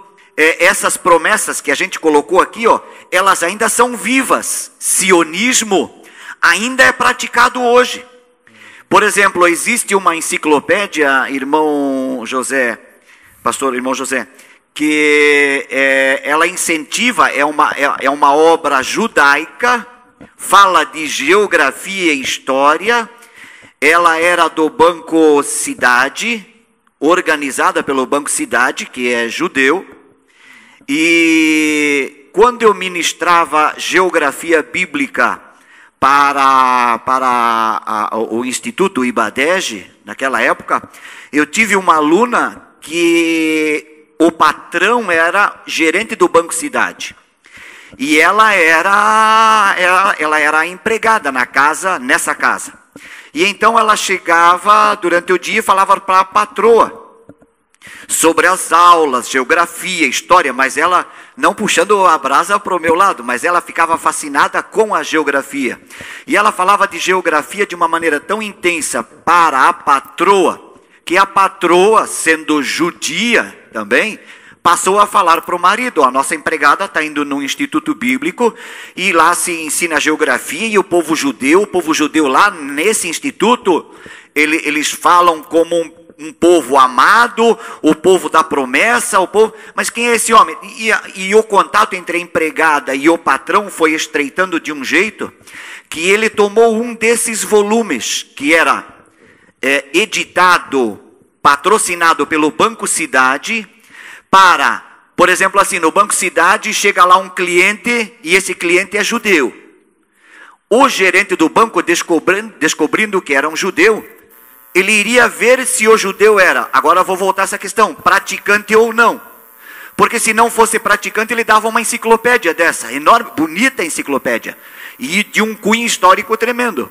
Para quê? Para fomentar o retorno dos judeus que ainda estão espalhados pelo mundo. Qual é a política de Israel hoje? Tentam desesperadamente concentrar o maior número de soldados em Israel. Eles querem fazer o povo voltar para lá de qualquer jeito. Quando nós fomos a Israel, nós enfrentamos isso. Quer dizer, nós tivemos o privilégio de ver como é que um judeu estrangeiro, considerado como gentil, mas na genealogia, um israelita, mas que mora nos confins do mundo, como ele seria recebido em Israel? Bom, se a pessoa não tiver dinheiro para comprar um terreno em Israel, quer se mudar, ele prova a genealogia. Se ele provar a genealogia, ele tem direito de ser cidadão israelita. Existem várias maneiras de ser um cidadão israelita, um judeu, de uma forma geral falando. Uma delas, se a pessoa não tem dinheiro para comprar um espaço de terra, não tem ainda uma formação profissional para ir trabalhar numa grande empresa, existem os kibbutz. Onde nós visitamos um kibbutz, onde um colono, uma pessoa qualquer, pode se inscrever num kibbutz para entrar ali. Onde nesse kibbutz o que é? É uma colônia, pode ser agrícola, pode ser industrial, onde todos os funcionários têm tudo em comum, mas não quer dizer que todos eles sejam ortodoxos ou religiosos. Então existem judeus que estão voltando para lá, que não tem nada a ver com a religião? Tem judeu voltando para lá que não tem nada a ver com o judaísmo? Tem. Mas eles têm o sentimento da pátria no coração, o patriotismo. Eles voltam pelo patriotismo, não por causa de uma religião. Então, assim como qualquer religião no mundo, tem o praticante e o não praticante. Israel hoje é essa mesma sequência. Tem uma outra questão, irmão Sebastião, só para complementar, é que quando Davi Ben-Gurion estabelece a Constituição, junto com o Knesset, né? Knesset é o parlamento, que é o parlamento. Houve como é que eu posso dizer? Houve um privilégio para incentivar pessoas a entrar nos seminários teológicos judeus. E aí o que acontece? Essas pessoas não tinham obrigação de ir para o exército, seriam sustentados pelo Estado, não precisavam ter um trabalho secular. E aí, desde 1948, esse grupo vem crescendo. Sabe quantos anos são para o alistamento militar obrigatório, masculino e feminino? 4 anos. Aí você imagina uma jovem de 4 anos, de 18 anos, vai ter que ficar 4 anos no exército. Quando sair, ela vai ter que voltar a trabalhar. Não, e depois ainda... Todo ano ela faz estágio para se atualizar nos equipamentos, nas técnicas. Ela volta até 50 anos de idade, ela volta todo ano. E aí, enquanto isso, tem os judeus lá, principalmente os Hassidins, que são aqueles que têm a costeleta, que não trabalham, passam o dia inteiro estudando a Torá, recebem em casa dinheiro e não precisam se alistar no exército. No caso de guerra, eles estão protegidos na cidade. Então, eles têm problemas sociais como nós temos, né? E essas diferenças têm causado grandes debates sociais lá. A questão dos jovens, eles fizeram uma espécie de greve próximo do dia do Yom Kippur, foram para a praça e pressionaram o governo, mas o governo não abriu mão. Uma outra questão também, assim, eles têm uma grande influência norte-americana. O irmão olhar na internet o tamanho da passeata gay que houve em Jerusalém, ela é desproporcional pela população. Países com uma população maior que Israel não têm uma passeata gay tão organizada como a que teve em Israel. Então, assim, é importante nós olharmos que, né, eles têm problemas sociais, culturais, como nós temos aqui. E assim, o negócio lá não é das vacas gordas. Eles estão sofrendo com essas questões religiosas. Há um grande número de pessoas, de fato, que se determinam, que se auto-intitulam ateus. Por quê? Porque são descendentes dos avós e bisavós que morreram nos campos de concentração. Os filhos desses perderam a fé. Grande parte dos filhos dos que sobreviveram nos campos de concentração se tornaram ateus. E aí começou uma cultura, obviamente que não todos, né, pastor? Obviamente que não todos, mas existe esse grupo. Enfim, existe uma tensão lá dentro que a gente não pode medir, né, porque estamos à distância, mas que pelas notícias que se veem e pelos movimentos que acontecem, se percebe assim que a tensão é forte. E há também um movimento religioso muito forte. Ultimamente tem havido uma volta ao judaísmo, quase em massa. O judaísmo está renascendo. Inclusive, muitos cientistas dos Estados Unidos têm abandonado tudo e têm voltado à Torá. O estudo da lei, né? Ao estudo da lei, tem abandonado tudo, físicos, químicos, de primeira grandeza, cientista de todas as áreas e voltado para lá. E isso não está acontecendo por acaso. Isso está acontecendo porque já nós estamos caminhando para o tempo do fim. E lá, se você ler Deuteronômio, está previsto que Israel seria renovado no próximo do fim. Quando fala de fim, não é o fim do mundo, tá? É o fim, entenda-se, o fim da dispensação da graça. Eu só queria lembrar também o crescimento da cabala. Quantos irmãos aqui já ouviram falar nesse termo, cabala? Quase todos já ouviram falar. A cabala, irmãos, é uma espécie de... misticismo judaico. É um misticismo judaico. É muito próximo do que nós conhecemos como espiritismo. A relação entre o espiritismo e o cristianismo é uma relação, né, a fim didático... Judaísmo. A relação entre o espiritismo e o cristianismo muito grande. Didaticamente é em relação à cabala e o judaísmo. Tá. Porque a questão da numerologia, da função dos anjos e a intervenção de anjos, a Madonna, Tom Cruise e outros atores famosíssimos aí estão botando lenha na fogueira no negócio da cabala. Se os irmãos olharem, por exemplo, eu fui nas livrarias aqui na Curitiba, quando vai se tratar de assunto judaico, tem mais livros sobre cabala do que sobre o judaísmo em si. Na prateleira escrita judaísmo. Então, existe esse renascer de Deus dentro da nação, mas tem muita gente jogando farinha nesse caldo aí. E a cabala é hoje um dos grandes movimentos que militam contra aquele judaísmo ortodoxo, pela qual assim mais ou menos nós conhecemos no Antigo Testamento. Isso é verdade. E aquela pergunta, como é o nome do irmão ainda? Que fez a pergunta nesse sentido? Irmão Sebastião, assim como, por exemplo, vamos falar do nosso país, o Brasil. As nossas igrejas pentecostais fazem uma corrida grande e um esforço tremendo do que? Evangelização. Esse mesmo trabalho Israel dentro do judaísmo está fazendo lá por causa dessa variante de pensamento que existe lá dentro. E tudo isso, irmão Sebastião, voltando ali, Lucas 21, 24. Está vindo judeu de tudo quanto é parte do mundo, cada um com sua cultura de origem naquele país.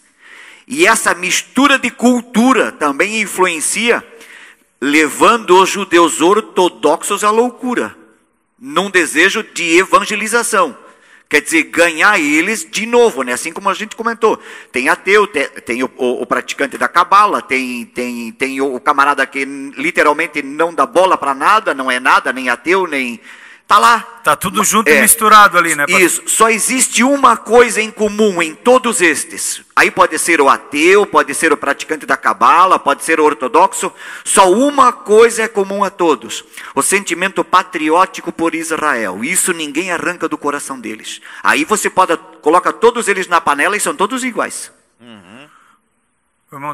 Então, a minha pergunta é voltando novamente lá na Palestina lá. Se os palestinos, eles são descendentes de Ismael ou não? Essa questão a gente colocou, né? Porque, tipo assim, quando a Palestina... Até nós falamos isso, foi na última aula, né? O termo Palestina, a gente teria que voltar num vocábulo na nossa língua portuguesa, quando Palestina se escrevia com PH. Daí ela fica parecida com Falestina, no PH com som de F. E esse nome Palestina ou Falestina lembra os filisteus que habitavam exatamente aquela mesma região que hoje é a faixa de Gaza. Hoje a faixa de Gaza, com as cidades em volta, hoje falando onde está a capital do mundo palestino, porque eles querem que seja Jerusalém. Mas lá, né, onde está lá, onde Arafat instituiu a sede deles na faixa de Gaza, era a antiga Filistia. Esse nome Filistia perdura até hoje, porque eles eram os habitantes da Palestina, os filisteus. Nessa origem, na nomenclatura, né, na exegese ali da palavra, na interpretação, quando se olha ali as raízes, né, da palavra Palestina. Agora, aqueles palestinos antigos referidos na Bíblia são literalmente os filisteus. Agora, a terra de Canaã, nós estudamos na aula passada, que era formada por um grupo de moradores primitivos de todos os cantos daquela região do Oriente Médio, sempre em busca de conquista de terra. Um conquista agora, vem outro, derruba aquele que conquistou, era uma briga de unha e dente. Mas lembrando, aqueles filisteus que deu origem à palavra Palestina, se você pega uma enciclopédia, um dicionário, olha a palavra Palestina, você vai encontrar a origem dela, que é a Filistia. Agora, lembrando, anos 70, e até como disse o pastor José, 130, 135, na última rebelião que foi Bar Kokheba, é isso, pastor José? Naquela última insurreição, essa terra que ficou vazia, agora sim, irmão, ó, na sua resposta, foram egípcios para lá? Foram. Foram sírios para lá? Foram. Foram asiáticos para lá? Foram. E eles se mesclaram, dando origem a esse novo grupo étnico conhecido hoje como palestino. Agora sim, de uma forma geral, vamos então olhar a religião. Foram egípcios para lá? Foram. Nós fomos ao Egito naquela época, em 94, eu fui com o pastor José, e o nosso guia deixou claro, a bandeira do Egito, a nomenclatura do país é República Árabe do Egito. Os antigos egípcios não existem mais. Quem é que foi morar lá também? Árabes. Tanto é que a bandeira hoje, politicamente falando, os egípcios são árabes. Então olha só, se os egípcios são árabes, foram para lá. Os sírios, foram para lá, praticando o islamismo. Árabes aqui, da parte central, foram para lá. E outros, ou seja, 70% a 90% desses novos habitantes da Palestina são árabes, são islâmicos. Agora, quando o islâmico descobre que quem retornou para lá é o judeu, dá nesse nó que nós estamos falando, que foi a origem do nosso debate hoje. Eu trabalhei com... Um momentinho só. Sim, pastor. Eu trabalhei com um árabe em Criciúma, seu Abdo, Nassif. Muito bom, camarada. E eu dei até uma Bíblia para ele. Ele dizia, se denominava descendente de Ismael. Um dia nós estávamos conversando, eu trabalhava, ele era um atacadista. Para variar, né, pastor? Para variar, eles eram atacadistas, né? Uma lujinha. Pobrinho. E eu controlava o estoque deles. Só trabalhava naquilo, controlava o estoque. Venda e compra, venda e compra. E era um serviço, tinha que trabalhar mesmo. Pastor, enriquecendo, é Gênesis 25:12, os descendentes de Ismael. Então ele... 12 príncipes. Conversando lá, e eu disse assim de passagem, escuta, mas aquela terra Deus não deu para Abraão? Para Isaac, para Jacó? Ele disse, deu. E por acaso nós não... E aí ele me perguntou, e por acaso nós não somos descendentes também de Abraão? E então, filho primogênito, né? Primogênito ainda. E essa é a velha briga. Entende? Então. Que perdura até hoje. Só uma pitadinha. Esses dias, por coincidência, um dos alunos aqui na primeira aula me perguntou de quem eram descendentes os palestinos. Ou seja, qual era a origem.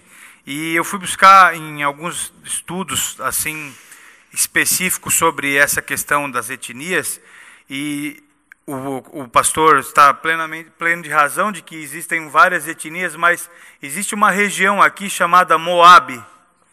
Isso, a direita. Que é essa região onde divide basicamente Israel e a Arábia Saudita. Jordânia. A Jordânia está aqui, né? E a Arábia Saudita está mais aqui embaixo. Hoje aqui é a Arábia Saudita. Mas o lado oriental do Mar Morto é Jordânia. Isso. Aí nessa região aqui, por onde até Josué entra na terra, é uma região chamada Moab. E naquela região dizem que dali eles migram uma grande leva e vão para onde hoje é a Palestina. Por isso, né, e por outros, são todos árabes, mas por isso eu vi que existe uma grande tendência de eles relegarem para si como os antigos moabitas, habitantes da região, óbvio, de Moabe. Inclusive hoje, se vocês olharem nos noticiários, o grupo Fatah e o grupo Hamas, que são dois facções guerrilheiras palestinos, fizeram um acordo de paz. Eles se reuniram hoje para fazer um exército só novamente. Então, assim, esperem que... Samuel, desculpe, eles são tão ruins que brigam entre si ainda. Isso, né? Mas eles estão se reunindo. E sabe o que reúne eles? Justamente a questão da etnia. Eles consideram que eles estão lutando pela mesma causa, a independência da Palestina, e de que eles são todos filhos de Abraão, e também são todos árabes, ou seja, eles fazem parte do mesmo povo. Hoje apareceu eles numa mesa, comendo juntos, o líder do Fatah e o líder do Hamas, almoçando, e eu queria ser uma mosquinha para saber o que eles estavam dizendo a respeito da nação vizinha. Só para concluir, então, de uma certa forma seria como um homem que se separa, né? Daí a mulher leva os seus filhos.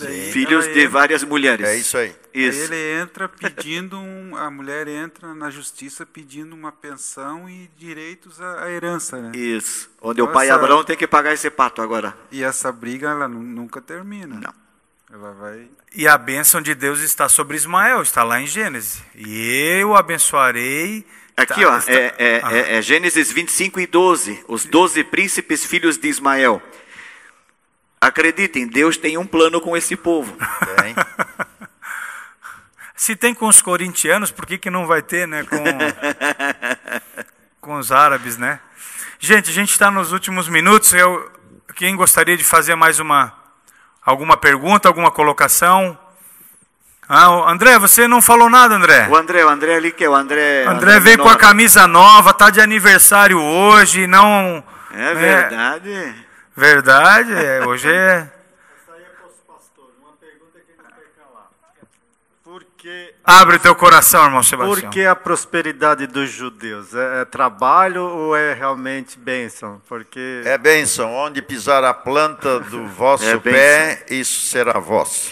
É claro que é bênção oriunda de trabalho, né? Porque vai ter com a formiga o preguiçoso, né? Também. Isso, senão não. Eu sou dessa teoria também, porque os libaneses são extremamente próximos. Já viu o bairro Líbano? O Líbano, irmãos, é 2 Joinville. O Líbano é um paizinho de nada, né? Qual é o hospital mais moderno de São Paulo? Sírio-libanês. Sírio-libanês. Qual é um dos bairros mais caros de São Paulo? A Moca. E entra ali onde só tem libanês. Ou seja, aquele povo ali, como estava no deserto, eles aprenderam a fazer uma coisa que poucos outros souberam fazer: comércio. Não tinha como plantar, não tinha como criar gado, porque era deserto. Eles aprendiam a negociar. E, diga-se o ditado à parte, eles dão nó em pingo d'água, né? E veja que os judeus são, e de fato são, mas os libaneses, os sírios, os turcos...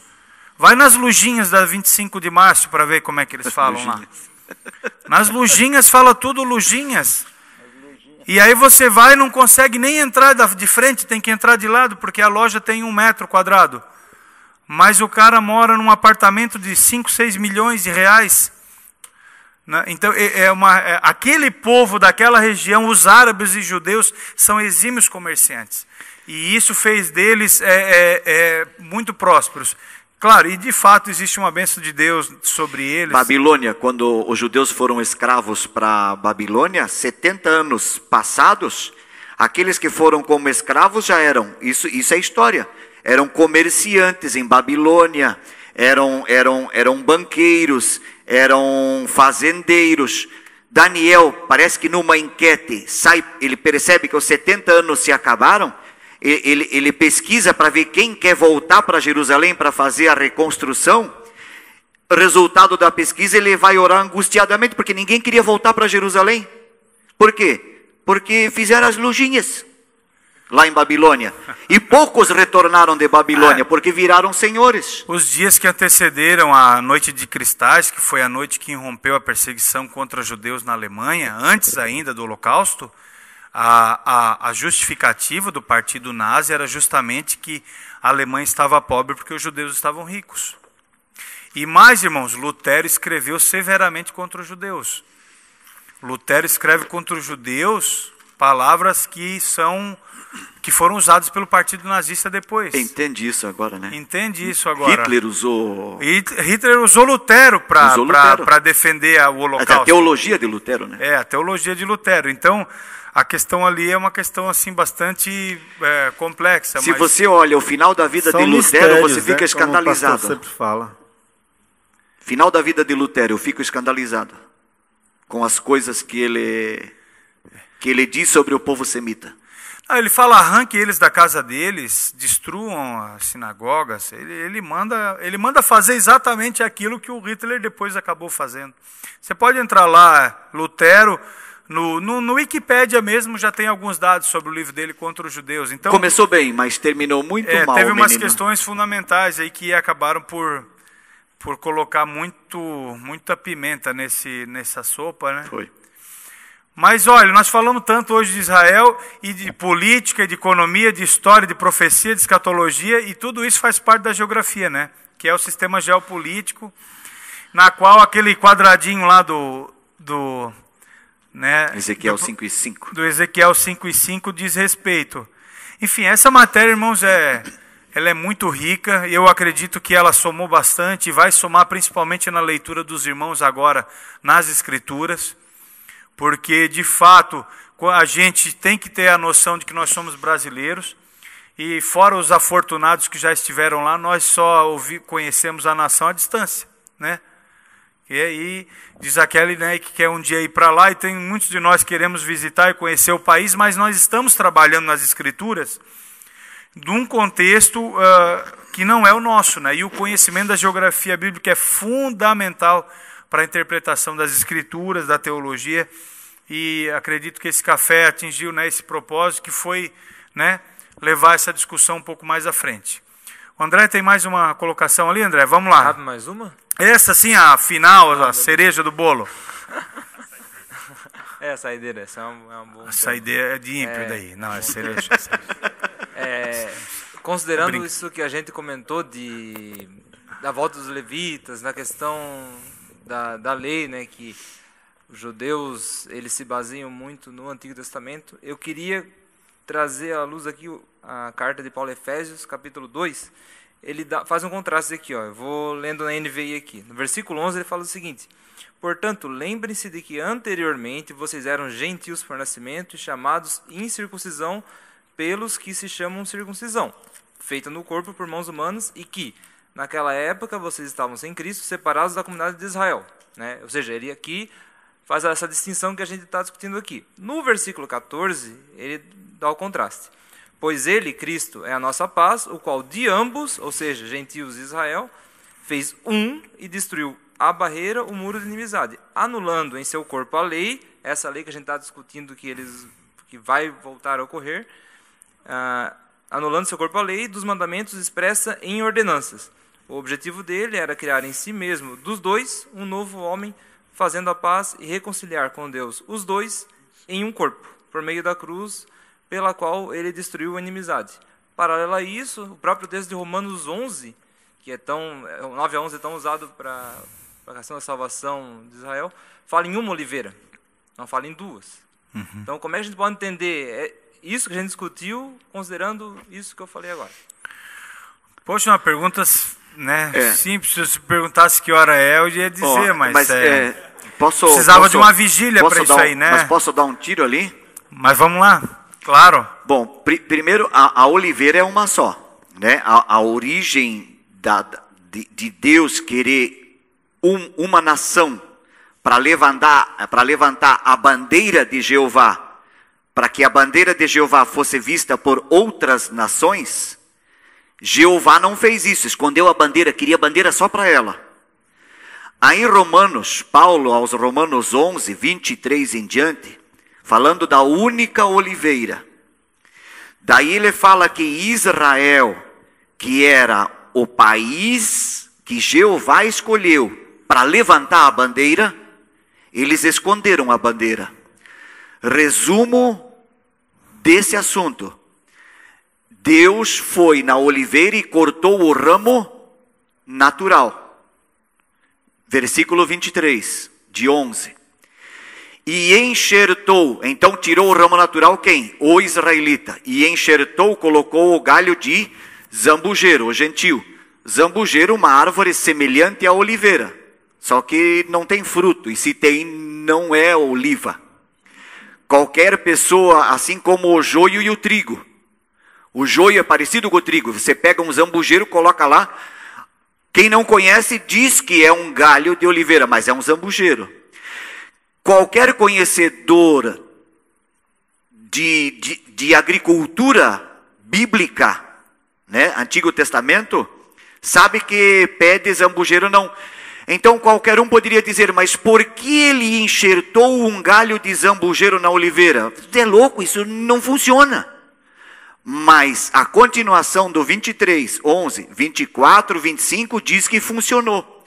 O galho do zambujeiro deu fruto, que é a igreja então, os gentios. E melhor ainda. E aí, agora chega o ponto assim, qual foi o grande pecado de Israel? O achismo. Ele se achar, incredulidade também, mas o achismo, Jeová é para nós, é nosso. Esse achismo de Israel, Romanos 11, o motivo de serem cortados da oliveira porque não deram frutos, a porta ficou aberta para o zambujeiro. E o zambujeiro deu fruto. E agora, 24, 25, 26, continuação, Deus vai dizer para o zambujeiro, tu zambujeiro, agora eu vou parafrasear. O galho natural se achou. E é isso que Deus diz para o zambujeiro. Tu, que foi enxertado aí na oliveira, a única oliveira, tu não te engrandeça. Porque se eu cortei o ramo natural, muito mais agora eu corto o galho que eu enxertei. E o final do texto do capítulo 11 é, veredito de Deus, eu vou cortar no final o galho do zambujeiro e vou botar de volta o galho do ramo natural. Esse é o resumo do 11. O texto diz que ele fez um novo homem. Para cumprir isso agora de Efésios. Não é nem gentil e nem judeu. Tanto o gentil não tem valor, como o judeu não tem valor. Todos eles precisam ser conquistados na pessoa de Jesus Cristo, para se transformar no novo homem que é o projeto de Deus. A Bíblia, ela resume essa história. Ela diz que Deus colocou debaixo do pecado todo mundo, condenou todo mundo, para usar de misericórdia com todo mundo. É isso que interessa. O resto é enfeite. Amém? É isso aqui? Certo, André? Mais ou menos, né? Como diz aquele filósofo, né?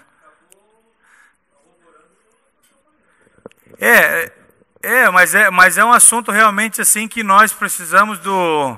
O novelo ainda vai longe, né, pastor? Mas o novelo vai longe, essa cultura... Se eu fizesse mais umas 3 perguntinhas para vocês, nós ia de madrugada.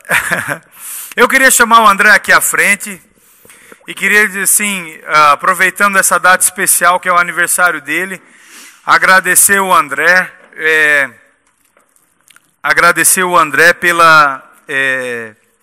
pelo trabalho que ele tem prestado à escola. Tudo voluntário. Não, o salário dele é alto, irmãos. O salário dele é